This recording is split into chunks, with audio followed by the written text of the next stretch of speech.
Este es Horus. Es el dios del sol de Egipto alrededor de 3000 años antes de Cristo.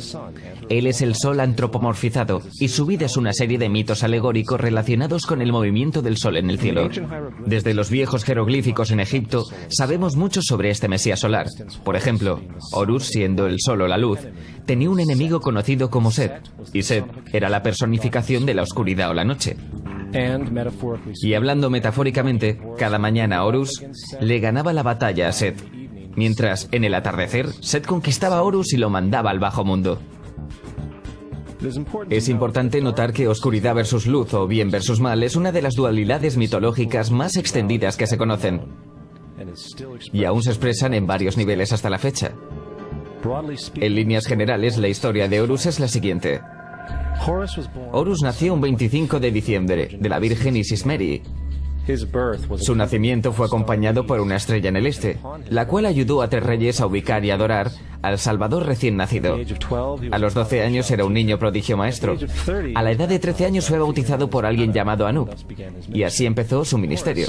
Horus tenía 12 discípulos que viajaban con él realizando milagros como curar enfermos, caminar sobre el agua, y además Horus era conocido con varios nombres como la verdad, la luz, el hijo elegido de Dios, el buen pastor, la oveja de Dios y muchos otros. Después de haber sido traicionado por Typhon, Horus fue crucificado, enterrado por 3 días y resucitado. Estos atributos de Horus, siendo originales o no, parecían filtrarse a muchas otras culturas del mundo, siendo que muchos otros dioses tienen la misma estructura mitológica general. Atis de Frigia, nacido de la Virgen Nana un 25 de diciembre, crucificado, puesto en una tumba y después de 3 días, resucitado. Krishna de India, nació de la Virgen de Baki, con una estrella en el este señalando su llegada. Realizaba milagros con sus discípulos y después de su muerte, resucitó.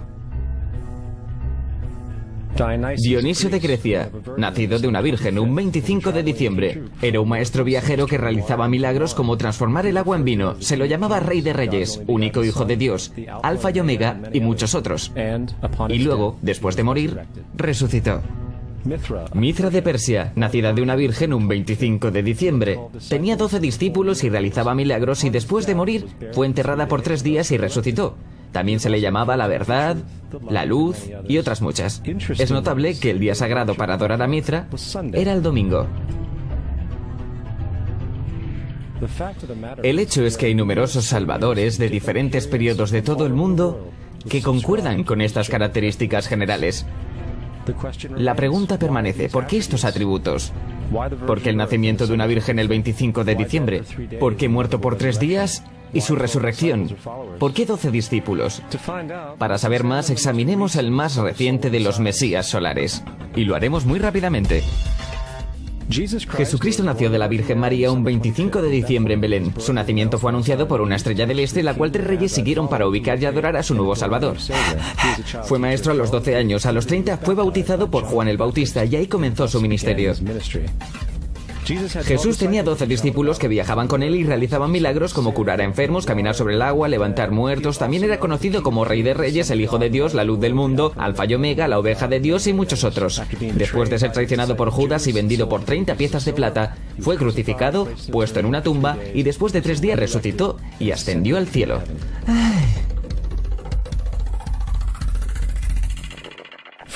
Para empezar, la secuencia del nacimiento es completamente astrológica. La estrella en el este es Sirius, la estrella más brillante de la noche, que el 24 de diciembre se alinea con las 3 estrellas más brillantes del cinturón de Orión. Estas 3 estrellas se llaman hoy, como se llamaban en la antigüedad, los 3 reyes.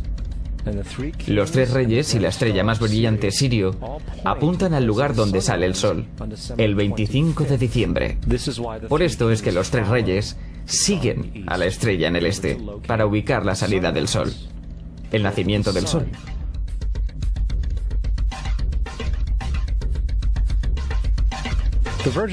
La Virgen María es la constelación de Virgo, también conocida como la Virgen. Virgo en latín significa virgen. Virgo también es referido como la casa de pan, y la representación de Virgo es una virgen sosteniendo un puñado de trigo. Este casa de pan y su símbolo de trigo representan agosto y septiembre, la fecha de la cosecha. Belén, de hecho, se traduce literalmente como casa de pan. Belén es entonces una referencia a la constelación de Virgo, un lugar en el cielo, no en la tierra. Hay otro fenómeno muy interesante que ocurre el 25 de diciembre, o el solsticio de invierno. Desde el solsticio de verano al solsticio de invierno, los días se hacen más cortos y fríos. Desde la perspectiva del hemisferio norte, el sol parece moverse hacia el sur, haciéndose más pequeño y escaso. El acortamiento de los días y la caducidad de las plantaciones, cuando se acercaba el solsticio de invierno, simbolizaba el proceso de la muerte para los antiguos. Era la muerte del sol. Hacia el 22 de diciembre la desaparición del sol era un hecho. Habiéndose movido hacia el sur continuamente, durante 6 meses llega a su punto más bajo en el cielo. Aquí algo curioso sucede. El sol deja de moverse hacia el sur, al menos durante esta pausa de 3 días. El sol permanece cerca de la constelación Cruz del Sur, o Cruz. Después de ese tiempo, el 25 de diciembre, el sol se mueve 1 grado, esta vez hacia el norte, anunciando días más largos, más tibios y la primavera. Entonces se dijo, el sol murió en la cruz, estuvo muerto por 3 días, solo para resucitar o nacer nuevamente. Por esto es que Jesús y muchos otros dioses solares comparten la crucifixión, la muerte de 3 días y el concepto de resurrección. Es el periodo de transición del Sol antes de cambiar su dirección hacia el hemisferio norte, trayendo la primavera y por consiguiente la salvación. Sin embargo, no celebraban la resurrección del Sol hasta el equinoccio de primavera o Pascuas.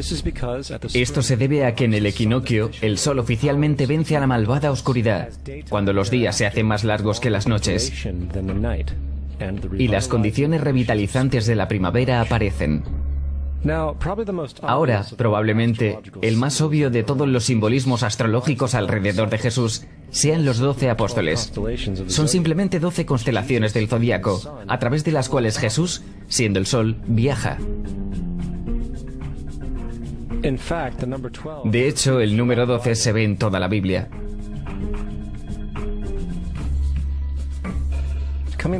Volviendo a la cruz del zodiaco, la vida figurativa del Sol, esto no era solo una expresión artística o herramienta para seguir los movimientos del Sol. Era también un símbolo espiritual pagano, que resumido, se veía algo parecido a esto. Esto no es un símbolo de la cristiandad. Es una adaptación pagana, una adaptación de la cruz del zodiaco.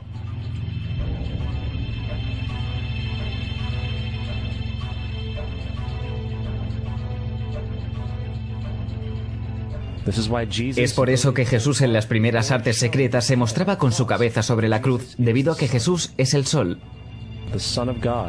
El Sol de Dios, la luz del mundo, el Salvador levantado, el que vendrá nuevamente como lo hace cada mañana, la gloria de Dios que defiende el mundo de la oscuridad, el que nace nuevamente cada mañana y puede verse viniendo entre las nubes, alto en el cielo, con su corona de espinas o rayos solares.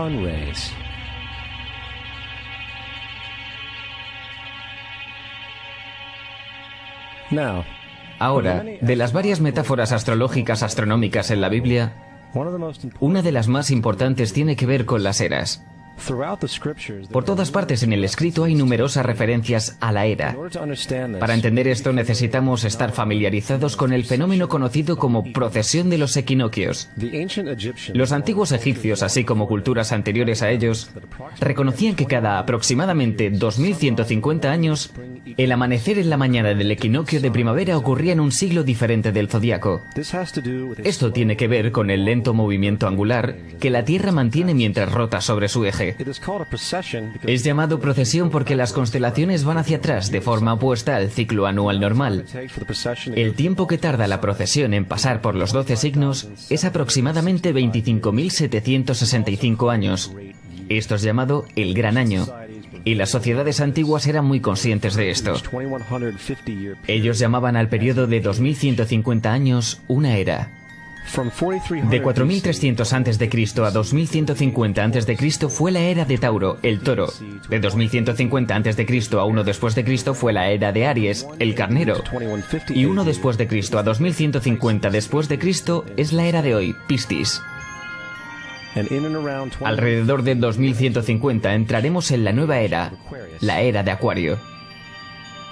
La Biblia refleja en líneas generales un movimiento simbólico a través de 3 eras mientras anuncia una cuarta. En el Viejo Testamento, cuando Moisés baja del monte Sinai con los 10 mandamientos, él se enfada al ver a su gente venerando un becerro de oro. De hecho, destroza las placas de piedra y obliga a su gente a matarse entre sí para purificarse. La mayoría de los especialistas bíblicos atribuyen esta ira al hecho de que los israelitas están venerando un ídolo falso, o algo por el estilo. La realidad es que el toro dorado es Tauro, el toro, y Moisés refleja la nueva era de Aries, el carnero. Es por eso que los judíos aún soplan del cuerno del carnero. Moisés representa la nueva era de Aries, y en la nueva era, todos deben dejar la vieja era. Otros dioses también marcan estas transiciones, como Mitra, un dios precristiano que mata al toro simbolizando lo mismo. Jesús es la figura que acompaña a la era que sigue Aries, la era de Piscis o de los 2 peces. El simbolismo del pez abunda en el Nuevo Testamento. Jesús alimenta a 5000 personas con pan y 2 peces. Cuando él comienza su ministerio caminando en Galilea, se hace amigo de 2 pescadores que lo siguen. Y creo que todos hemos visto el pez de Jesús detrás de los autos. Pocos saben qué significa realmente. Es un símbolo astrológico pagano del reino del sol, durante la era de Piscis. También el supuesto nacimiento de Jesús es esencialmente el principio de esta era. En Lucas 22:10, cuando a Jesús le preguntaron sus discípulos dónde serían las próximas Pascuas cuando él se hubiera ido, Jesús contestó: cuando entren a la ciudad contemplen, ahí encontrarán a un hombre. Él sostendrá un cántaro. Síganlo a la casa donde entre. Este escrito es uno de los más reveladores de todas las referencias astrológicas. El hombre llevando el cántaro de agua es Acuario, el aguador, que siempre está dibujado como un hombre echando agua desde un cántaro. Él representa la era que sigue a Piscis. Y cuando el sol deje la era de Piscis, irá a la casa de Acuario, ya que Acuario sigue a Piscis en la precesión de los equinoccios. Todo lo que Jesús está diciendo es que después de la era de Piscis, vendrá la era de Acuario. Ahora, todos hemos escuchado acerca del final del tiempo y el final del mundo. Aparte de la representación caricaturesca del libro de las Revelaciones, la fuente principal de esta idea viene de Mateo 28:20, donde Jesús dice: estaré contigo hasta el fin del mundo. Sin embargo, en la versión del Rey James, mundo es una mala traducción, entre otras muchas malas traducciones. La verdadera palabra usada es aeón, que significa era. Estaré contigo hasta el fin de la era. Lo cual es cierto, ya que la personificación cristiana solar de Jesús terminará cuando el sol entre en la era de Acuario.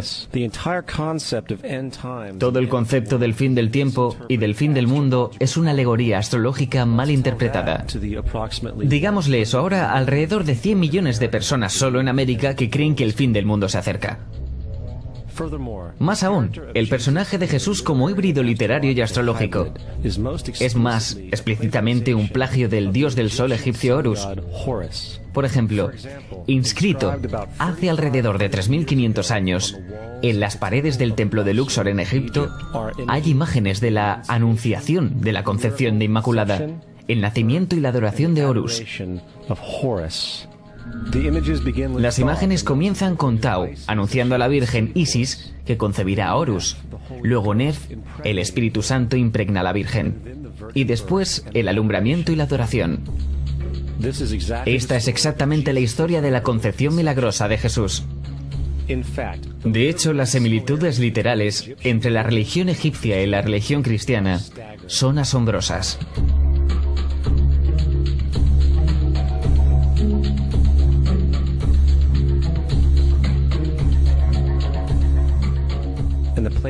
El plagio es continuo.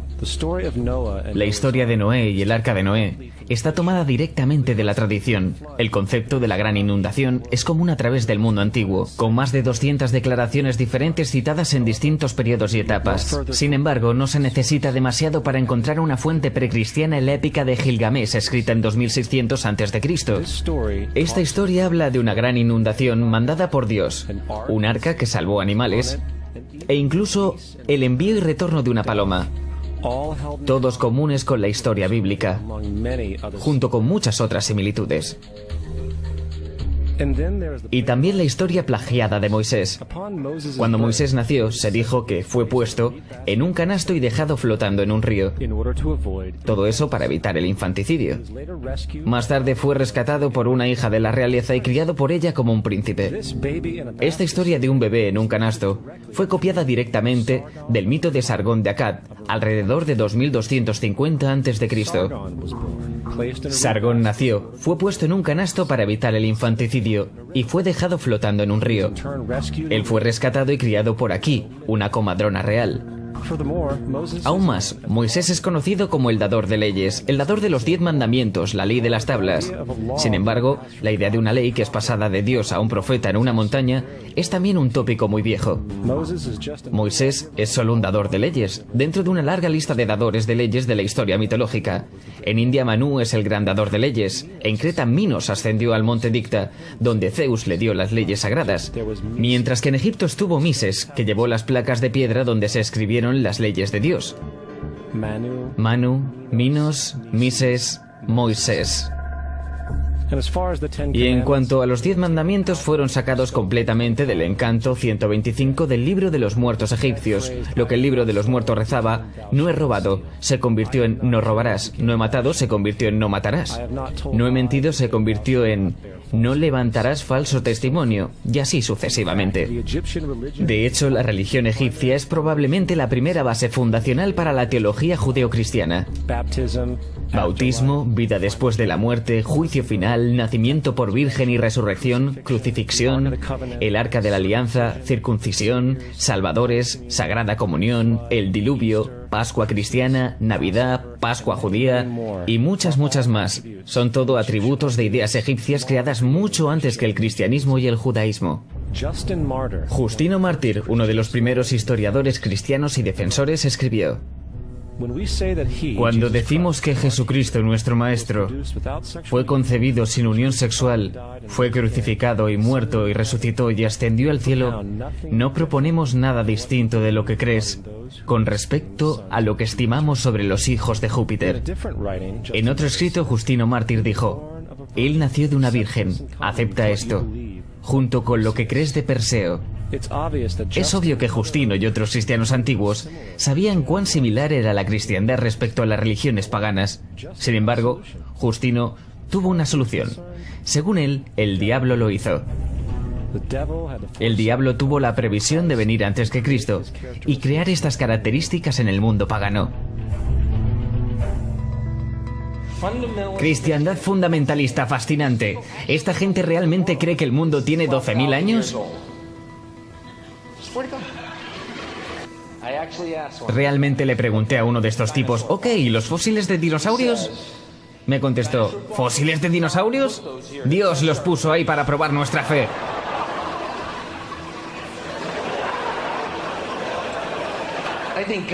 Creo que Dios te puso aquí para probar mi fe, amigo. ¿Cuál es el camino del arca? La Biblia no es nada más que un híbrido literario astroteológico, como casi todos los mitos religiosos anteriores.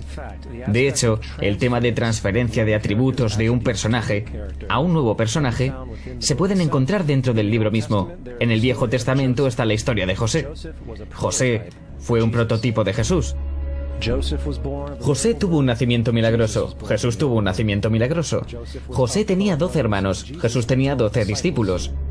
José fue vendido por 20 piezas de plata. Jesús fue vendido por 30 piezas de plata. El hermano Judas sugirió la venta de José. El discípulo Judas sugirió la venta de Jesús. José comenzó su trabajo a la edad de 30 años. Jesús comenzó su trabajo a los 30 años.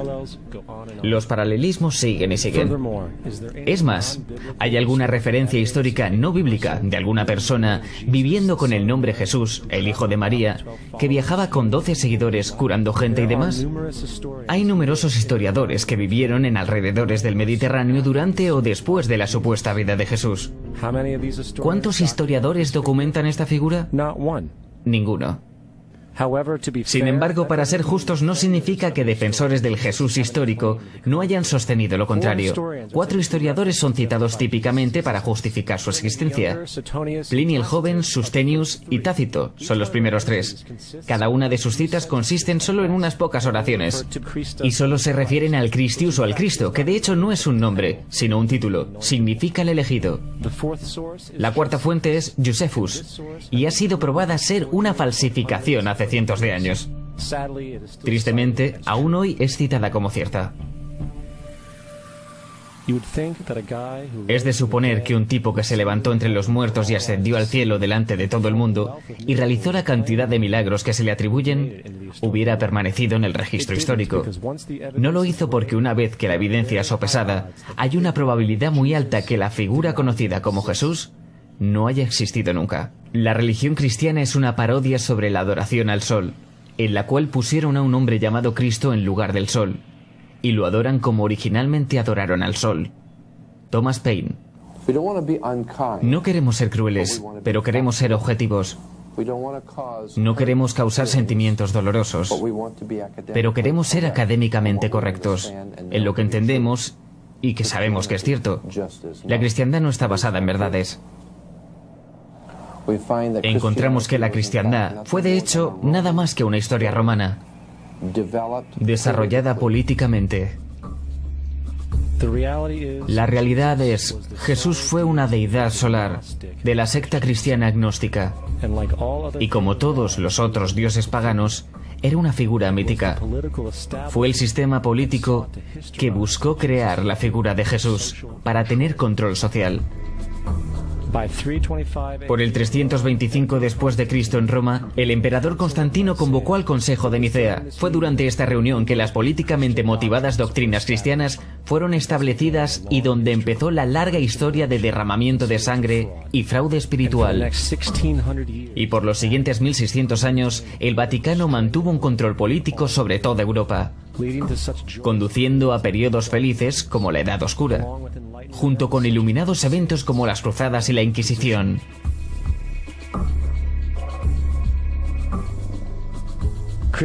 La cristiandad, junto con todos los otros sistemas de creencias teístas, es el fraude de la era. Sirve para separar a las especies del mundo natural y de la misma manera de los demás.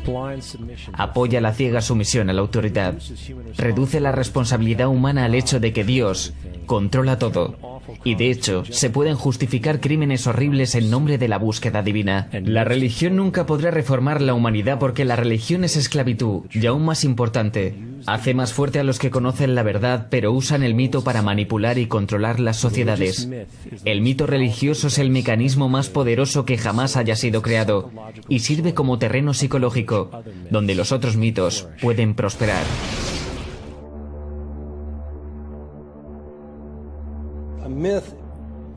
Un mito es una idea que, aun siendo popularmente creída, es falsa. En un sentido más profundo, en el sentido religioso, el mito sirve como una historia que orienta y conmueve a la gente. El foco del mito no es la relación de la historia